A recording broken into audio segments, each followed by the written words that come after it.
Assalamualaikum warahmatullahi wabarakatuh. Perkenalkan, nama saya Siti Aulia IR Burhan dari kelas 12 MIPA 1. Nah, di sini saya akan membahas materi distribusi normal yang di dalamnya yaitu yang pertama variabel acak, distribusi peluang, dan variabel acak kontinu. Sebelum melangkah lebih dalam, kita harus mengetahui terlebih dahulu apa sih distribusi normal itu. Nah, distribusi normal merupakan sebuah fungsi probabilitas yang menunjukkan distribusi atau penyebaran suatu variabel.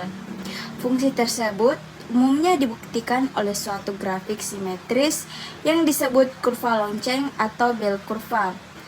Saat menandakan distribusi yang merata, kurva akan memuncak di bagian tengah dan menandai di kedua sisi dengan nilai yang setara. Karena kita sudah mengetahui distribusi normal, selanjutnya variabel acak. Apa sih definisi variabel acak itu? Variabel acak merupakan variabel yang nilainya ditentukan oleh hasil percobaan. Variabel acak digunakan untuk menggambarkan hasil-hasil percobaan sebagai nilai-nilai numerik secara sederhana. Variabel acak dinyatakan dengan huruf besar, misalnya X, Y, Z, atau lainnya. Sedangkan nilai variabel acak dinyatakan dengan huruf kecil, misalnya X, Y, dan Z. Adapun jenis-jenis variabel acak seperti yang dibahas pada pendahuluan, ada dua jenis, yaitu yang pertama variabel acak diskrit. Nah, variabel acak diskrit ini yang diperoleh dengan menghitung atau mencaca hanya dapat mengambil sejumlah nilai yang terbatas, seperti 0, 1, 2, 3, 4, dan seterusnya. Nah, variabel acak ini memiliki daftar probabilitas yang dibandingkan dengan setiap nilai yang mungkin, yang dikenal sebagai fungsi massa probabilitas. Nah, yang kedua, variabel acak kontinu. Nah, suatu variabel bernilai numerik dikatakan kontinu jika dalam suatu pengukuran apapun, setiap kali variabel tersebut dapat memiliki nilai A dan B. Jika variabel acak X dapat memiliki himpunan nilai yang tak terbatas dan terhitung, variabel tersebut dikatakan sebagai variabel acak kontinu. Jenis-jenis distribusi peluang, yang pertama itu distribusi peluang diskrit. Distribusi peluang diskrit digunakan untuk variabel acak yang nilainya dapat dihitung. Berikut beberapa jenis distribusi peluang diskrit yang umumnya, yaitu yang pertama, distribusi binomial menggambarkan peluang keberhasilan dalam serangkaian percobaan independen yang identik. Contohnya, peluang mendapatkan 3 angka dalam 5 kali lemparan dadu. Distribusi Poisson menggambarkan peluang terjadinya sejumlah kejadian dalam interval waktu tertentu jika kejadian tersebut terjadi dengan laju rata-rata yang konstanta dan saling bebas. Contohnya, peluang menerima 10 panggilan telepon dalam 1 jam. Nah, selanjutnya distribusi normal. Distribusi yang paling umumnya digunakan dalam statistika. Berbentuk lonceng simetris, banyak fenomena alam dan sosial yang mengikuti distribusi normal, seperti tinggi badan dan berat badan. Distribusi eksponensial menggambarkan waktu antara kejadian dalam proses Poisson. Contohnya, selang waktu antara 2 panggilan telepon yang masuk. C kuadrat digunakan dalam uji hipotesis dan analisis varians. Distribusi T digunakan ketika ukuran sampel kecil dan standar deviasi populasi tidak diketahui. Nah, yang ketiga itu variabel acak kontinu. Nah, variabel acak kontinu diperoleh dari hasil mengukur dan nilainya berupa bilangan real.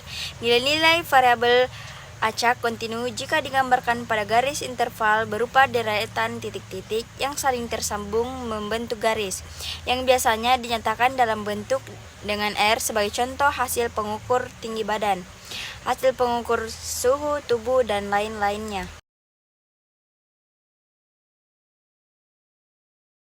Untuk lebih jelasnya, perhatikan contoh soal berikut ini. Nah, diketahui fungsi peluang fx sama dengan x dalam kurung x pangkat 2 per k. Terdefinisi untuk min 1 lebih kecil sama dengan x lebih kecil sama dengan 2. Yang pertama, menentukan nilai k.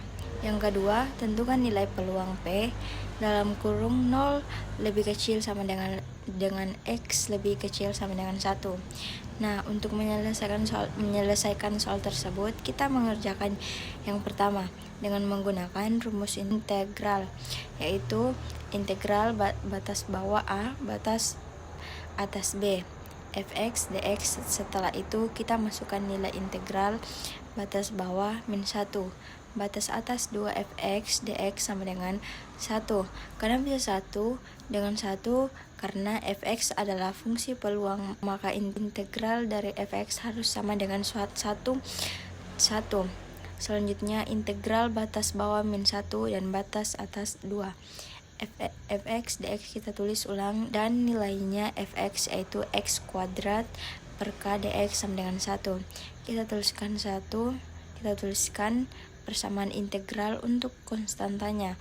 Bisa dikeluarkan dari integral agar memudahkan metode perhitungan.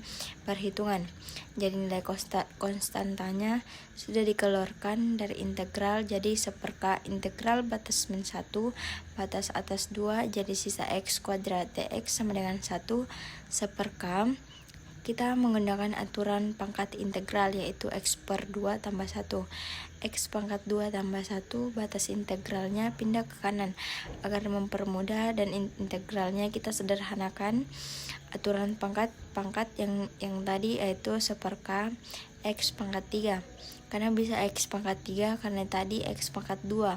Karena kalau diintegralkan berarti ditambah 1 jadi pangkat 3 per 2 tambah 1 sama dengan 3. Cara mengintegralkan yaitu batas bawah dan kurung dengan batas atas dengan cara mensubstitusikan masuk. Jadi kita mensubstitusikan dulu batas atas yaitu 2 pangkat 3 per 3.